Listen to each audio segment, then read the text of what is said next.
శ్రీ మురళీ మోహన్ గారిని రావాల్సిందిగా జయభైరి ప్రొడక్షన్స్ పై ఎన్నో చిత్రాల్ని నిర్మించారు. అంతకంటే గొప్ప నటులు శ్రీ మురళీ మోహన్ గారు.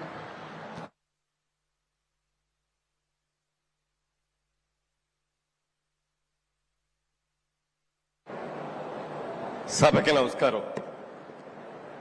ఆంధ్రప్రదేశ్ రాష్ట్ర ముఖ్యమంత్రి వర్యులు గౌరవనీయులు శ్రీ చంద్రబాబు నాయుడు గారికి, ఉప ముఖ్యమంత్రి శ్రీ పవన్ కళ్యాణ్ గారికి, యువ నాయకుడు శ్రీ లోకేష్ గారికి, ఈ రోజున మనం సంస్మరణ సభ జరుపుకుంటున్న శ్రీ రామోజీరావు గారి కుటుంబ సభ్యులందరికీ, ఇచ్చేసిన పెద్దలకు అందరికీ నా హృదయపూర్వక నమస్కారాలు. కృషి, దీక్ష, పట్టుదల ఉంటే మనిషి సాధించలేనిది లేదు అనేది 100కి 100 పాళ్ళు రుజువు చేసిన వ్యక్తి శ్రీ రామోజీరావు గారు. ఆయన ఒక వ్యవసాయ కుటుంబంలో పుట్టిన వ్యక్తి అయినా, ఉద్యోగ నిమిత్తం కొన్ని రోజులు ఉద్యోగాలు చేసినా, తన ఊహలకి, తన ఆశయాలకి వ్యాపార రంగంలో దిగాలి, పత్రికా రంగంలోకి దిగాలి అని చెప్పి, మీడియా రంగంలోకి రావాలి అని చెప్పి ఆయన రావటం, ఆర్థిక బిజినెస్ లో కూడా రావాలి అని చెప్పి మార్గదర్శి లాంటి ఒక అద్భుతమైన సంస్థ నిర్మించడం, ఎన్నో ప్రభుత్వ బ్యాంకులు కూడా దివాళా తీసిన ఈ రోజుల్లో గత 50 సంవత్సరాలుగా అద్భుతమైనటువంటి విజయాలను సాధిస్తున్న మార్గదర్శిని కొంతమంది ఇబ్బందులు పెట్టాలని ప్రయత్నం చేసినా వాళ్ళు ఎవరి వల్ల కూడా కాలేదు అని చెప్పి, అలాంటి నీతిగా నిజాయితీగా ఉండే సంస్థలు ఎప్పటికైనా గట్టిగా నిలబడతాయని కూడా నేను తెలియజేస్తూ, మరి అలాంటి వ్యక్తి సినిమా రంగంలో కూడా ఆయన ఎంతో కృషి చేశారు. డిస్ట్రిబ్యూటర్గా కానీ, ప్రొడ్యూసర్గా కానీ ఆయనకున్న శక్తి సామర్థ్యాలకి పెద్ద పెద్ద హీరోలందరినీ బుక్ చేసి అతిపెద్ద బడ్జెట్లో కూడా సినిమాలు తీయగలడు. కానీ ఆయన ఒక్కటే ఆలోచించాడు, పెద్ద హీరోల దగ్గరికి వెళ్ళటం కాదు, కొత్త వాళ్ళతోటి, చిన్న వాళ్ళతోటి సినిమాలు తీసి సమాజానికి పనికొచ్చే, సమాజాన్ని మేల్కొల్పే లాంటి చిత్రాలు తీయాలని చెప్పి అద్భుతమైన చిత్రాలు నిర్మించిన సంగతి కూడా మనందరికీ తెలుసు. అలా తెలుగు భాష గురించి, తెలుగు భాష ఇంగ్లీష్ భాషతో సంకరమైపోతోంది, మన తెలుగు భాషను చక్కగా నిలబెట్టుకోవాలి అని చెప్పి తెలుగు భాష ఉన్నతి కోసం ఎంతో కృషి చేసిన వ్యక్తి శ్రీ రామోజీరావు గారు. ఒక వ్యవసాయ కుటుంబంలోంచి వచ్చిన వ్యక్తిగా ఈనాడు పేపర్తో పాటు అన్నదాత ప్రతి ఆదివారం నాడు కూడా రైతు సమస్యల్ని, పంటలు ఎలా పండించాలి, పంటలకు వచ్చే రోగాల్ని ఎలా చేయాలి అనేది ఆయనే స్వహస్తాలతో ప్రతిదీ కూడా రాసేటువంటి వ్యక్తి శ్రీ రామోజీరావు గారు. అలాగే ఈనాడు పేపర్లో ప్రతిరోజు కూడా ఎడిటోరియల్ అంతా కూడా ఆయన స్వహస్తాలతోనే రాస్తారు తప్ప ఇంకొకరి బాధ్యత వహించరు. రామోజీ ఫిల్మ్ సిటీ వాళ్ళ వరల్డ్ వైడ్ గా మనం గర్వంగా చెప్పుకోగలిగినటువంటి ఒక అద్భుతమైన సిటీ నిర్మించిన ఖ్యాతి కూడా మన రామోజీరావు గారికే తగ్గింది. రామోజీరావు కొంతమంది బతుకుండగానే చనిపోయిన వాళ్ళ లెక్క, కానీ మరికొంతమంది చనిపోయిన తర్వాత కూడా బతుకుండే వ్యక్తులు ఉంటారు. అలాంటి వ్యక్తుల్లో ప్రముఖంగా చెప్పుకోవాల్సింది రామోజీరావు గారు. ఆయన ఎక్కడికి వెళ్ళలేమన్నది, ఆయన ఆత్మ మన చుట్టూనే జరుగుతుంది, ఆ రామోజీ ఫిల్మ్ సిటీ చుట్టూనే జరుగుతుంది. తెలుగు ప్రజల అభివృద్ధి కోసం పాటుపడుతూనే ఉంటుందని తెలియజేస్తూ, వారి ఆత్మకు శాంతి కలగాలని, వారి కుటుంబ సభ్యులకి అందరికీ కూడా నా సానుభూతిని ప్రకటిస్తూ, ఇంత మంచి కార్యక్రమాన్ని ఏర్పాటు చేసినటువంటి రాష్ట్ర ముఖ్యమంత్రికి, ఉప ముఖ్యమంత్రులకు నా హృదయపూర్వక కృతజ్ఞతలు తెలియజేస్తాను. జై హింద్.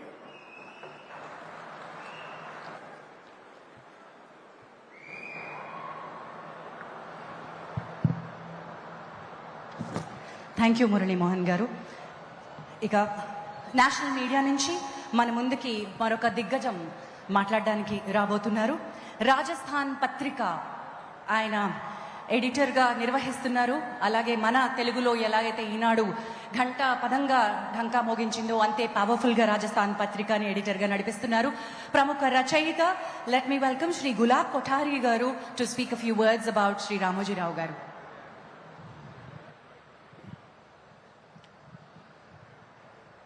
सम्मानीय मुख्यमंत्री महोदय, सम्मानीय किरण गारू जी, सम्मानीय मंच पर सभी विशिष्ट अतिथिगण,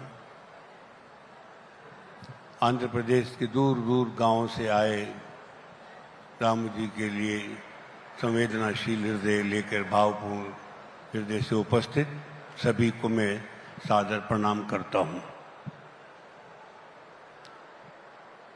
रामू जी से भी मेरा परिचय करीब 40 साल पहले जब यहाँ एनटी रामाराव चुनाव लड़ने के लिए खड़े थे तब हुआ था।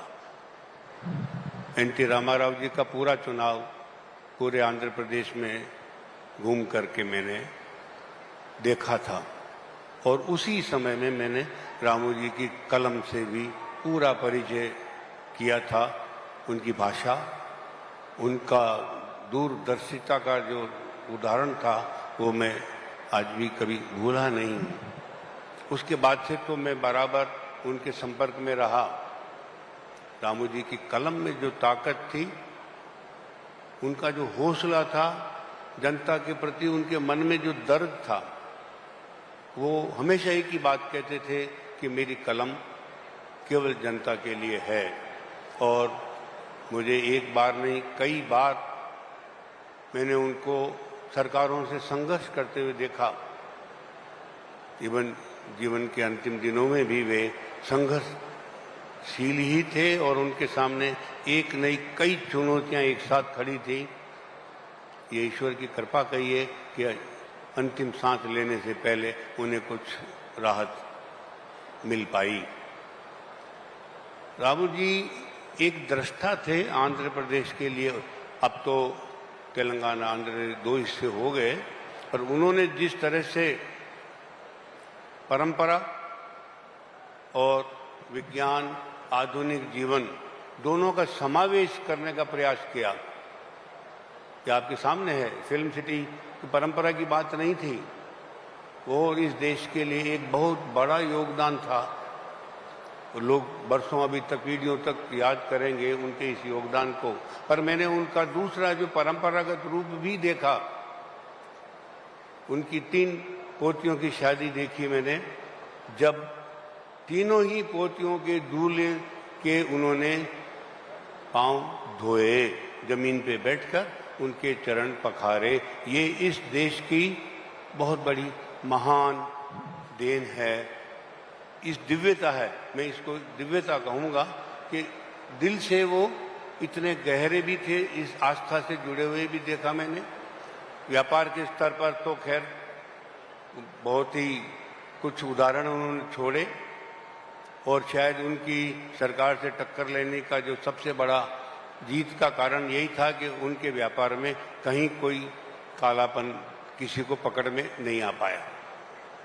पर ये भी ईश्वर को कहिए कि ईश्वर हर युग में, हर काल में हमको कोई न कोई एक विभूति देता है जो अपराधियों से, समाज कंटकों से, जनता के हक में लड़ते हैं। और उनमें से मैं समझता हूँ रामू जी एक थे।